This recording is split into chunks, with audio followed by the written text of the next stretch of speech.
Hi welcome to India's largest digital media network Suman TV. నేను మీ కీర్తి. ఈ రోజు మనతో పాటు Gautam neuro care MD doctor Uday Gautam గారు మనతో పాటు ఉన్నారు. నమస్తే సార్. సార్, ట్రైగెమినల్ న్యూరాలజియా అంటే ఏంటి? ట్రైజెమినల్ న్యూరాలజీ అంటే ట్రైజెమినల్ అనేది ఒక నర్వ్ అండి. బ్రెయిన్ నుంచి వస్తుంది. ఈ ఫేషియల్ మొత్తం సప్లై చేస్తుంది మ్యాక్సిల్ ఏరియా, మ్యాండిబుల్ ఏరియా. ఆ ఏరియా డిస్ట్రిబ్యూషన్ లో వచ్చే పెయిన్ ని ట్రైజెమినల్ న్యూరాలజీ. ఓకే, ఎందుకు వస్తుంది సార్? యూజువల్గా దీనికి ట్రైజెమినల్ నర్వ్ అనేది కంప్రెషన్ వల్ల వస్తుందండి. బ్రెయిన్ లో ఆ నర్వ్ రూట్ ఆరిజిన్ దగ్గర దాని మీద బ్లడ్ వెజల్స్ కానీ superior inferior cerebral artery, inferior cerebral artery, superior cerebral artery కొన్ని ఉంటాయి. ఆ ఆర్టరీస్ నర్వ్ మీద కంప్రెషన్ చేస్తూ వస్తుంది. దీని లక్షణాలు ఎలా ఉంటాయంటే pain sharp and shooting pain ఈ నర్వ్ రూట్ డిస్ట్రిబ్యూషన్ లోనే ఉంటుంది. యూజువల్గా ఈ pain first mandibular nerve distribution లో వస్తుంది. అందరూ యూజువల్గా పన్ను నొప్పి అనుకొని డెంటిస్ట్ దగ్గరికి వెళ్తారు. సో అది పన్ను పీకిన తర్వాత కూడా పెయిన్ కంటిన్యూ అవ్వడము, ఇది దాని లక్షణం.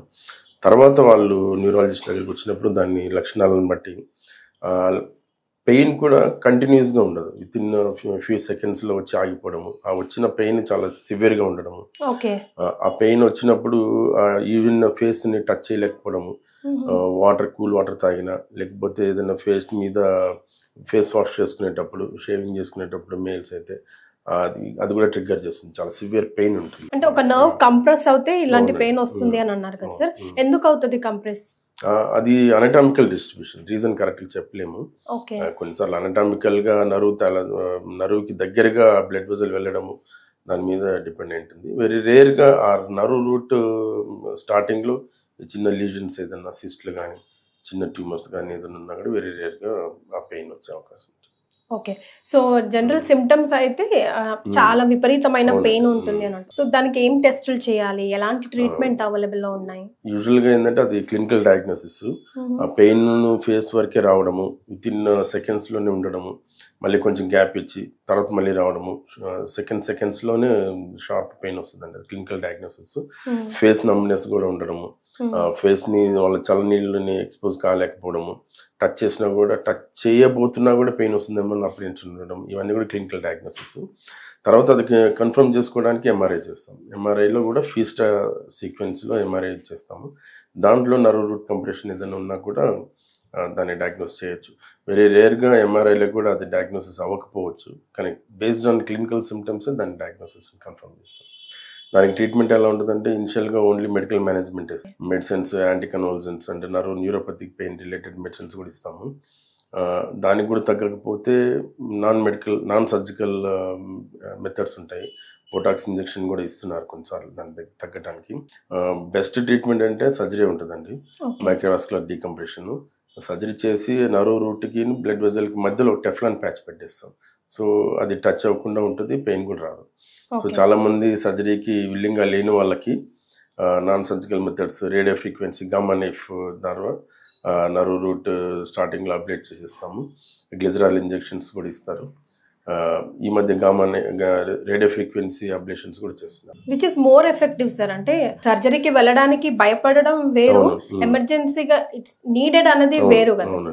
So which is more effective? Best treatment and effective is surgery, microvascular decompression. Okay, చాలా మంది దీనికి సర్జరీకి పోవాలా అని కొంతమంది ఆలోచిస్తారు, కానీ best treatment is microvascular d. ఇంకా next second line option best ఏంటంటే గామా నైఫ్ రేడియేషన్. సర్జరీ లేకుండానే డైరెక్ట్ గా గామా నైఫ్ రేడియేషన్. బట్ దాని రిజల్ట్ కూడా రావడానికి 1 or 2 years ప్రాసెస్. అంటే డయాగ్నోసిస్ చేసేసేయడము, ఎంఆర్ఐ కన్ఫర్మేషన్. ఇప్పుడు మీరు సెకండ్ ట్రీట్మెంట్ గురించి gamma knife radiation. Gamma knife radiation is process అంటే దాన్ని రేడియో ఫ్రీక్వెన్సీ ద్వారా నర్వ్ రూట్ దగ్గర అబ్లేట్ చేస్తారు. అది సర్జరీ ఏమి ఉండదు. ఇప్పుడు లైక్ రేడియోథెరపీ ఎలా ఇస్తామో ట్యూమర్స్కి, బ్రెయిన్ ట్యూమర్స్కి రేడియోథెరపీ ఎలా ఇస్తామో అలానే ఉంటుంది same gamma knife radiation. So specific ఏరియాని టార్గెట్ చేసి చుట్టుపక్కల ఉన్న నార్మల్ బ్రెయిన్ టిష్యూని డ్యామేజ్ చేయకుండా ఓన్లీ స్పెసిఫిక్ టిష్యూని టార్గెట్ చేసి దాన్ని అప్డేట్. సో ట్రీట్మెంట్ తర్వాత ఏమైనా సైడ్ ఎఫెక్ట్స్ ఉంటాయా? ఉంటాయండి. అంటే మైక్రోవాస్కులర్ డీకంప్రెషన్కి అయితే సైడ్ ఎఫెక్ట్స్ ఏమి ఉండవు.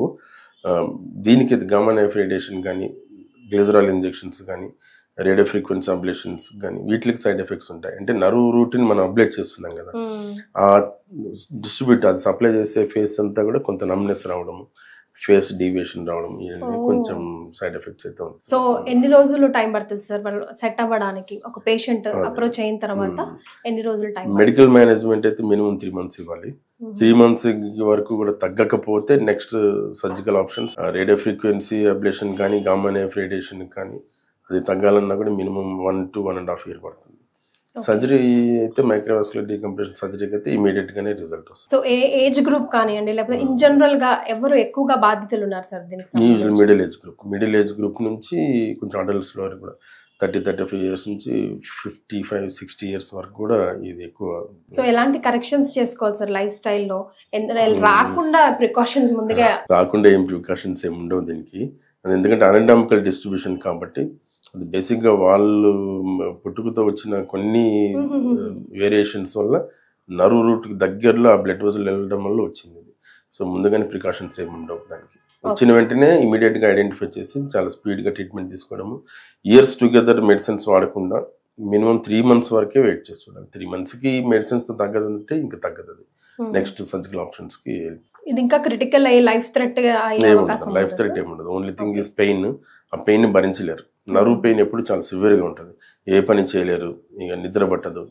సో తినాలన్న భయం, ఫేస్ వాష్ చేసుకోవాలన్న భయం, పెయిన్ వస్తుందేమోనండి. సో లైఫ్ స్టైల్ డిస్టర్బ్ అవుతుంది. అంతకు మించి లైఫ్ థ్రెటనింగ్ అయితే ఏం లేదు దీనికి.